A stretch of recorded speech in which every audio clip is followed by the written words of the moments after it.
Mobile call के जरिए लोगों को लॉटरी लगने का लालच देकर धोखाधड़ी करने वाले अंतर्राज्यीय गिरोह को पकड़ने में ओरछा पुलिस को सफलता मिली है।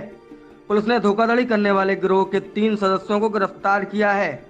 यह गिरोह पिछले 5 वर्षों से देश के विभिन्न राज्यों राजस्थान, झारखंड, बिहार और उत्तर प्रदेश में सैकड़ों व्यक्तियों के साथ तकरीबन 50 लाख रुपए की धोखाधड़ी कर चुका है।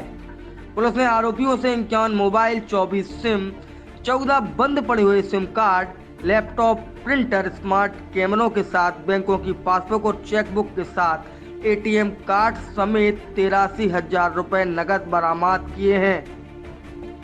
नमस्कार, आपका 5 लाख का लकी ड्रॉ लगा है, जिसके लिए हम आपको शुभकामनाएं देते हैं। लोगों के साथ ठगी करने वाले फोन कॉल गिरोह के सदस्य कुछ इसी अंदाज में पहले लोगों को पैसे का लालच देकर उन्हें अपने झांसे में फंसाते थे और बाद में उनसे इस राशि की एवज में कुछ राशि अपने बैंक खातों में डलाकर उन्हें ठग लिया करते थे। ऐसे ही गिरोह को पकड़ने में ओरछा पुलिस को सफलता हासिल हुई है। एसपी वाहिनी सिंह ने गिरोह का पर्दाफाश करते हुए बताया कि 6 दिसंबर 2020 को ओरछा के नजाई मोहल्ले में जितेंद्र सिंह गौतम के मोबाइल पर किसी अज्ञात व्यक्ति ने माई जियो कंपनी से 2,20,000 रुपए मिलने का मैसेज किया, जिसके लालच में आकर फरियादी ने मैसेज में दिए गए खाते क्रमांक में इनाम की राशि प्राप्त करने के लिए 5,000 रुपए डाल दिए।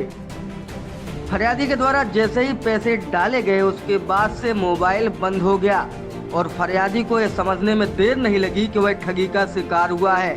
इसके बाद उसने इसकी सूचना ओरछा थाने में की और फिर ओरछा टीआई विनायक शुक्ला ने अपने पुलिस के मुखबिर तंत्र व साइबर सेल के जरिए आरोपियों को पकड़ने के लिए जाल बिछाना शुरू कर दिया। नंबर को सर्विलांस पर डाला गया और उसकी लोकेशन ओरछा में मिली, लेकिन सिम कार्ड में जो पता था वह पृथ्वीपुर के सिमरा थाना के लमाटा गांव का था। पुलिस ने दोनों जगह पर अपने मुखबिर तंत्र को तेज किया और आरोपियों को पकड़ने के लिए एड़ी चोटी का जोर लगा दिया। पुलिस को सूचना मिली कि आरोपी ओरछा के बिजली ऑफिस के पास रह रहे हैं और आरोपी आपस में रिश्तेदार भी हैं। फिर क्या था, पुलिस ने ओरछा से पहले मुख्य आरोपी धर्मवीर सिंह यादव को गिरफ्तार किया और उससे पूछताछ के बाद ठगी करने वाले उसके भाई व मामा को भी गिरफ्तार कर लिया। आरोपियों के पास से पकड़े गए mobile phone, SIM card, laptop, printer, smart camera समेत पासबुक व चेकबुक के क्रेडिट कार्ड को देखकर पुलिस भी हक्का बक्का रह गई और कड़ाई से पूछताछ के बाद आरोपियों ने कबूला कि वह देश के अलग अलग राज्यों में लॉटरी के नाम पर लोगों से ठगी करते हैं। इस पूरे ठग गिरोह ने अपने इस कारोबार में अपने रिश्तेदार और दोस्तों, यहाँ तक कि उन लोगों का भी सहारा लिया जिनको पता ही नहीं कि उनके बैंक पासबुक में उनके द्वारा ठगी किया हुआ पैसा आ रहा है। ये लोग अपने आसपास के लोगों के बैंक अकाउंट में उनकी पासबुक को लेकर ठगी की रकम को ले लिया करते थे और उनके बैंक एटीएम कार्ड व पासबुक को अपने पास रखा करते थे। एसपी वाहिनी सिंह ने बताया कि यह गिरोह अब तक अलग अलग राज्यों में 50 लाख रुपए की ठगी कर चुका है। वहीं पुलिस यह भी बताती है कि निवाड़ी जिले के थोना, अत्तारी, लमाटा, गोवा, कटेरा, गणेशपुरा, आरा मशीन समेत तमाम इलाके में इस गिरोह के सदस्यों का जाल बिछा हुआ है, जिसको पुलिस के द्वारा ट्रैक करने की कोशिश की जा रही है। निवाड़ी पुलिस ने आरोपियों को गिरफ्तार कर 420 समेत साइबर क्राइम की विभिन्न धाराओं में मामला दर्ज कर जेल भेज दिया है और पुलिस इस कार्रवाई को अपनी बड़ी सफलता मान रही है। लेकिन अभी बुंदेलखंड के इस निवाड़ी जिले के दर्जनों गांव हैं जहां इस तरह मोबाइल पर ठगी कर कभी लॉटरी के नाम पर तो कभी टूर पैकेज के नाम पर तो कभी रकम को दोगुनी करने के नाम पर ठगी हो रही है। ऐसे में जिले में संचालित हो रहे इन गिरोह के अंतिम व्यक्ति तक पुलिस कब तक पहुंच सकेगी, यह उसके लिए बड़ी चुनौती है। बुंदेली तर्कस के लिए निवाड़ी से ब्यूरो रिपोर्ट। मोबाइल कॉल के जरिए लगातार करता है और देश के अलग अलग हिस्सों में करता है, तो ये अपने जिले में कहाँ से सक्रिय था और किस तरह अपनी गतिविधि को अंजाम दे रहा था? जी, ये कार्रवाई जो है ये ओरछा थाना क्षेत्र में की गई थी।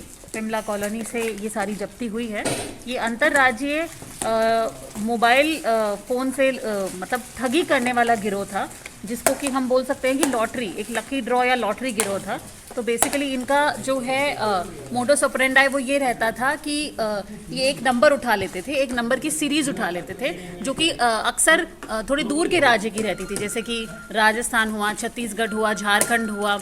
तो इस प्रकार की ये सीरीज उठा के उन लोगों को ये फ़ोन करते थे एवं मैसेज करते थे, जिसमें कि ये बताते थे कि आपका लकी ड्रॉ निकला है, इस अकाउंट नंबर पे पैसे जमा करा दीजिए या इस नंबर पे पैसे ट्रांसफ़र कर दीजिए, जिसमें कि वेरी अनफॉर्चुनेटली काफ़ी सारे लोग कर भी देते थे। और क्योंकि ये दूर दराज के मामले थे तो कभी भी लोकल शिकायत इस तरह की नहीं आई जिसमें कि लोकल आदमी इन्वॉल्व हो, क्योंकि ये जो फरियादी हैं ये हमारे कोई राजस्थान का पाली का है, कोई छत्तीसगढ़ का है, कोई झारखंड का है। पर लकीली अभी हमारे पास में एक आवेदक आया जिसने कि ये बताया कि इसके साथ में ये हुआ है 5,000 रुपए की ठगी, तो उससे हम लोगों को क्लू मिला और इवेंचुअली हम लोगों ने इस गिरोह को बस्ट किया। ये सर मैम, ये किन किन राज्यों में ये गिरोह अपने जो लोगों को फंसाता था? और आप बता रहे थे इवेंट कंपनी के माध्यम से भी करता था, इवेंट के जरिए कि आपका लकी ड्रॉ लगा है, आपको 5 दिन और 4 रात का यहाँ रहने का गिफ्ट हैम्पर है जी। कुछ इस तरीके से ये ठगी होती है। तो क्या इसी तरह का गिरोह था ये? जी, ये अलग अलग तरीके थे इनके, कभी लकी ड्रॉ, कभी इस तरह से बोलना कि कोई पर्टिकुलर स्कीम है आपकी नौकरी लगी है, तो इस प्रकार की चीज़ों से ये लोग ये करते थे।